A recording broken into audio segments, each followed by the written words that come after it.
Today, we're gonna be talking about the 3 books I've read that changed my life. I think a good book really has 2 criteria. The first criteria is that the book is easy to read, as in the author is not trying to show you how smart they are, they're trying to write it in a way that is easy for you to consume. And then the second thing is the information is actually applicable. We could go read books on space, but how is that gonna help us grow our business, grow our wealth, live a better, happier, healthier life? With that being said, as you may know, I've written these 2 books, this one and this one. You can have them both for free. You can go buy it on Amazon. This one's a bestseller, and these are all about real estate investing. Book number 1, Rich Dad, Poor Dad. I bet there's no surprises there. When I was just getting started, a mentor recommended that I read this book, and I did, and it changed my life. It's what ended up making me go and find a real estate mentor. I worked for free after reading this book. And some of the top takeaways I have from this book, okay? Number 1, the rich don't work for money. That was a brand new concept for me. I grew up in a great family, right? Super thankful, but my parents had no idea how entrepreneurship or real estate investing or any of that worked. I had no idea, nobody in my family. This was my first insight into the world of real estate investing. And the idea that I could make money without having to work was completely foreign. I'd actually never even thought of that concept before. I had thought of that concept when I was actually young. There was a chicken farm by my house that had solar panels outside of it. And I thought to myself, I'm gonna buy a bunch of solar panels and I'm gonna make money without having to do anything. And that was my first concept as a kid of, hey, I want to be a real estate investor. Because it's the same concept, but we're buying houses, commercial properties instead of solars. And this book opened my eyes that, wait a second, I don't need to buy solar panels. I can go out and I can buy real estate houses, and there's a ton of different strategies in the real estate world. The second thing I learned is that the rich don't pay taxes. Had no idea when I was just getting started in real estate investing about the massive benefits behind real estate investing. Now, Robert Kiyosaki doesn't necessarily outlay those. I do in this book exactly how those work, but I still opened my eyes to that concept, which was super powerful. And then the final thing that I learned out of this book is that the rich work to learn, not to earn, okay? And I took that to heart. It was easy to understand, and it made it instantly applicable for me. I went out and I worked for free for over a year to learn how to be a real estate investor. A couple years later, I was financially free. I'd achieved my goal. My number 1 book right here. Now, this book isn't on the list. I actually don't even have a copy of it because I read it in digital, which I don't like reading digital, but I read this one in digital. Cash Flow Quadrants by Robert Kiyosaki is another extremely powerful book. Cash Flow Quadrants, here's what it looks like. And by the way, I'll link the Amazon link to all of these books in the description. I would actually say that from a tactical understanding perspective, Cash Flow Quadrants is a more powerful book than Rich Dad, Poor Dad, okay? Book number 2. I actually don't have this book because I gave it to a friend in physical copy and I hadn't gotten it back yet, but The Magic of Thinking Big. I heard this book when I was listening to Andy Frisella's podcast. This was a complete mindset shift for me. It's been a while since I've read this book, but I still think back on how this is one of my favorite books, and it was all about adjusting your mindset to opening your eyes of what you can truly accomplish as an individual. Put me through a complete transformation. It took me from essentially, after reading Rich Dad, Poor Dad and wanting to get into real estate investing, it took me from the mindset of, I want to own a house. I literally remember this. My goal after I read Rich Dad, Poor Dad was I want to own 1 house by the time I graduate college. A couple months later on my personal development journey, I read The Magic of Thinking Big, and that completely shifted. I set monster goals, okay? My current goal that I've had for a while now is $1 million a month of real estate cash flow. I am nowhere close to accomplishing that, but I'm on my way.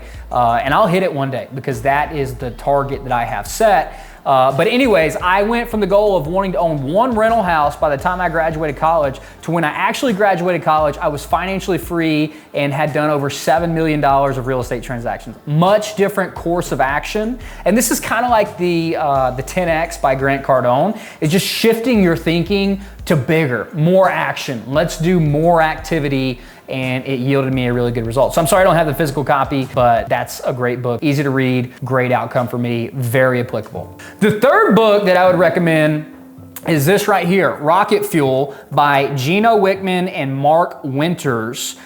This book for me, it's not a very big book. It's kind of dense, but it's really powerful. It's in their Traction series. They help entrepreneurs out. And the reason that I really like Rocket Fuel, if you're an entrepreneur, you need to read this book. Essentially what this book did for me is it took me from the mindset of I'm an entrepreneur, I need to be in control of everything, I need to be growing my business, I need to be in the ins and the outs, and it essentially shifted that for me. And it taught me that people have different personalities, right?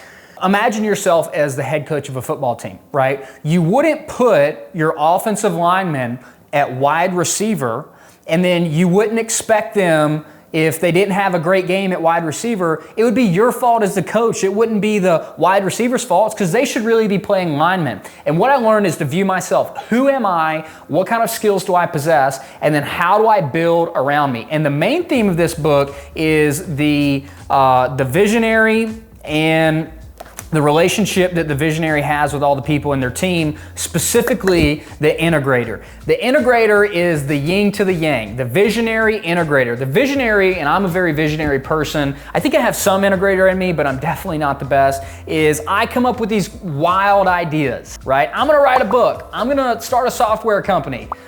I'm going to make this crazy offer on this property. I'm going to start a coaching business and help 1,000 people buy their first investment property. I'm going to do all of these different things. And what I found was I come up with really good ideas, but I'm not the best at execution, because my mind goes bing, bing, bing, bing, bing, and it jumps all around. And that's not what building a business is about. Because at the end of the day, you got to have a good idea, but you also have to execute on it. And what this did, it was easy to read, and the applicable is now, whenever I have an idea, I look for people who I can partner with who can actually help me execute that. I still try to execute as much as possible. I still sit down to shoot content, write books, etc. But there's a lot of the behind the scenes stuff that I want to find an integrator, somebody who is really good at what they do, who enjoys being an integrator, who enjoys implementing and executing, and maybe they don't like so much being the visionary, or maybe they're just not the visionary, right? Maybe they don't come up with these amazing ideas, but they're just relentless at the execution. And so I've always now, after I read this book, looked for an integrator that can match my visionary. And so I'd highly recommend this book, especially if you are a visionary. I think it can really, really help you. But by the way, if you're an integrator and you want to be an entrepreneur, you can still make a ton of cash. You can have a ton of success as a integrator.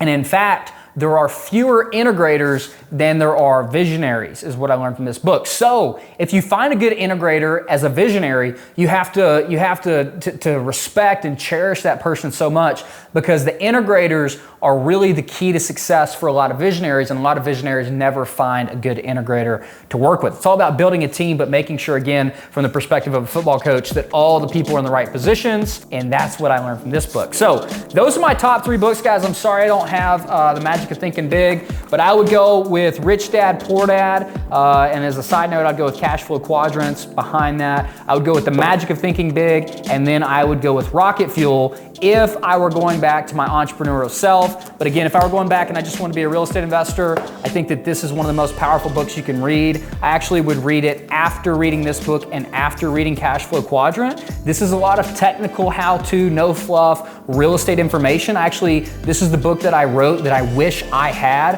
whenever I first got into real estate investing. After I read this and I started working for free and I had to learn all the ins and outs, this is the book that I would have given myself. So if you're at that stage, then yes. But if you're just like, I don't know what I want to do, I just want to be an entrepreneur, I just want to build wealth, I'd go with this book and then Cash Flow Quadrants. I'd read this book once I'm in real estate investing. I'd read The Magic of Thinking Big to set myself on the right track. And then I would read Rocket Fuel as a way to put into perspective how I can actually make that helpful. So again, my 2 criteria for a good book is easy to read, easy to understand, and then number 2 is actually applicable. With that being said, do me a favor. If you like this video, hit the subscribe button, like, and I want to know, what are some books in here that I should read that you think meet my 2 criteria that I hadn't mentioned? Because I'm always looking for a good book. Again, over millions of books on Amazon. I'm always looking for a good book. I've got a couple in my queue right now that I want to read, but always, always, always looking for a good book. Thanks, guys. Be great.